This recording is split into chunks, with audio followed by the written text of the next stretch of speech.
Hello everyone. বাহ্যিক সৌন্দৰ্য সদায় দুদিনীয়া কিন্তু মানুহৰ ব্যক্তিত্ব অথবা ব্যৱহাৰে মানুহক সমাজত সদায় দীৰ্ঘ সময়ৰ কাৰণে সুকীয়া স্থান দি ৰাখে জীৱনজুৰি গতিকে ব্যক্তিত্ব বিকাশ অতি গুৰুত্বপূৰ্ণ ষ্টুডেন্ট আৰু ইয়ংষ্টাৰ্ছৰ কাৰণে এটা ভিডিঅ' লৈ আনিছো যেটো ভিডিঅ'ত আমি দুটা টিপছৰ ওপৰত ডিসকাস কৰিম যি দুটা টিপছ বহুত বেছি ইম্পৰ্টেন্ট পাৰ্সোনালিটি ডেভেলপমেন্টৰ ক্ষেত্ৰত আশা কৰো আপোনালোকে আগৰ সিৰিজবিলাক চাইছে নিশ্চয় গতিকে এই সিৰিজটোত মই দুটা টিপছ দিম যিকিটা টিপছৰ জৰিয়তে লৰা ছোৱালী অথবা ষ্টুডেন্টেও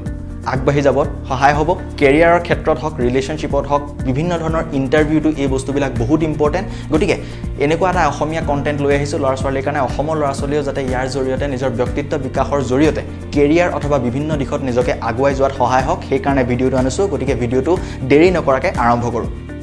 প্ৰথম যেটো টিপছৰ কথা মই কম সেই টিপছৰ কথা অলৰেডি দেখি পেলাই গম পাইছে বা আন্দাজ কৰিছে সেইটো হৈছে নিজৰ ড্ৰেছিং সেন্স ড্ৰেছিং সেন্স মানে মই এটো কোৱা নাই যে খুব দামী কাপোৰ পিন্ধি পেলাই এনেকৈ ঘূৰি ফুৰিব লাগে এনেকুৱা কথা কোৱা নাই নিজৰ ক্লিন আৰু হাইজিন মেইনটেইন কৰি এটা সিম্পল ডিসেন্ট ড্ৰেছ পিন্ধি নিজকে প্ৰেজেন্ট কৰাটো ইম্পৰ্টেন্ট আপুনি বিয়াত গৈছে কৰবা মিটিংত গৈছে কোনোবা আনুষ্ঠানিক কোনোবা সংগঠনত আপুনি গৈছে কিবা কথা ক'বলৈ বক্তৃতাৰ ক্ষেত্ৰত বিভিন্ন এডুকেশনাল ইনষ্টিটিউচনত আপুনি কিবা কথা বা মিটিং কৰিবলৈ গৈছে কিবা সেমিনাৰ দিবলৈ গৈছে সো নিজৰ ফৰ্মেল ড্ৰেছটো বহুত ইম্পৰ্টেন্ট ফৰ্মেল আৰু ইনফৰ্মেল জেগাত অকেজন ওয়াইজ কেনেকে নিজকে কাপোৰ কানি পিন্ধিব লাগে কেনেকে নিজকে মানুহৰ আগত প্ৰেজেন্ট কৰিব লাগে সেইটো ল'ৰা ছোৱালীয়ে জনাটো অতি জৰুৰী ভাল এটা pant formal shirt pant tie হলেও কথা নাই আনুষ্ঠানিক খণ্ডত সেই ক্ষেত্ৰত নিজকে সেই ধৰণে যদি প্ৰেজেন্ট কৰে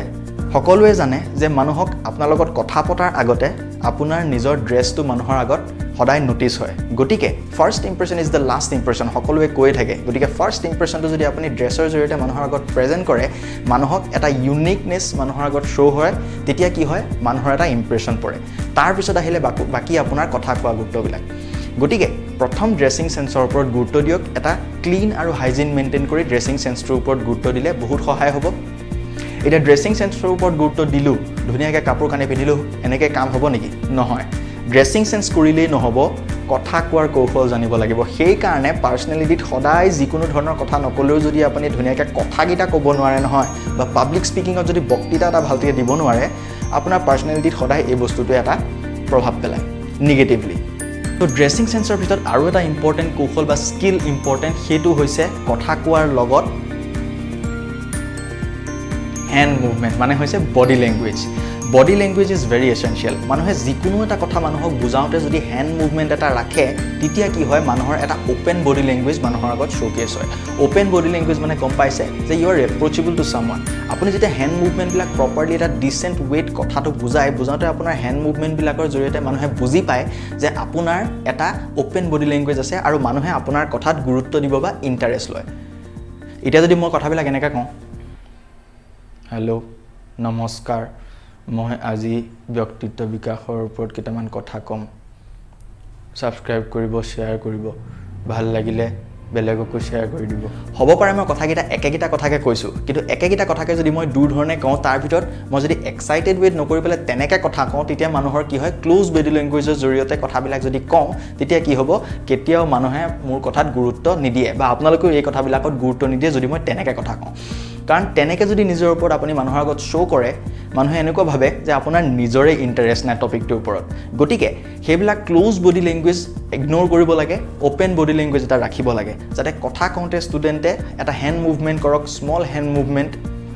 খুব বেছি এনেকৈ থাকিলে নহ'ব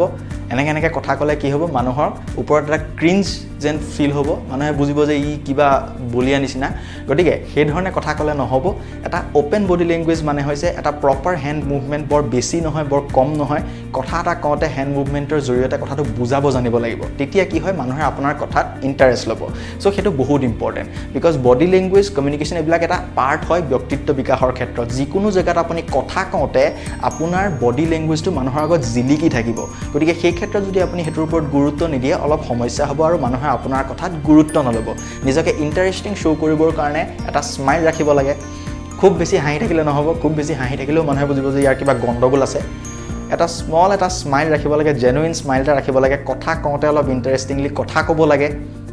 যিখিনি কথা ক'ব বিচাৰিছে সেইখিনি কওঁতে এটা মুভমেণ্টৰ জৰিয়তে যদি হাঁহি হাঁহি কথা কয় মানুহৰ ওপৰত এটা ভাল ইমপ্ৰেশ্যন পৰে চ' প্ৰপাৰলি সেই বস্তুটো প্ৰেক্টিছ কৰক ষ্টুডেণ্টে প্ৰেক্টিছ কৰিলে এই বিষয়বিলাকত ইম্প্ৰুভ কৰিবলৈ বহুত সহায় হ'ব আৰু এইটো হৈছে অসমীয়া কণ্টেণ্ট যিটোৰ জৰিয়তে মই ল'ৰা ছোৱালীৰ কাৰণে ছেল্ফ ইম্প্ৰুভমেণ্ট কণ্টেণ্ট আনিছোঁ ভিডিঅ'বিলাক যদি চাই ল'ৰা ছোৱালীয়ে অসমৰ ল'ৰা ছোৱালীও ইয়াৰ পৰা আগবাঢ়ি যাব পাৰিব গতিকে এই ভিডিঅ'বিলাকৰ জৰিয়তে ল'ৰা ছোৱালীয়ে কেৰিয়াৰৰ ক্ষেত্ৰত এডুকেশ্যনৰ লগত এই বস্তুবিলাক যিবিলাক ছফ্ট স্কিলৰ ভিতৰত পৰে সেইবিলাকৰ ওপৰত যদি গুৰুত্ব দিয়ে ষ্টুডেণ্টে নিজকে ইম্প্ৰুভ কৰিবলৈ সহায় হ'ব যিকোনো খণ্ডত বিকজ ছ'চিয়েলাইজেশ্যন প্ৰচেছ হওক যিকোনো ধৰণৰ ফিল্ডত এইবিলাক বস্তু ইম্পৰ্টেণ্ট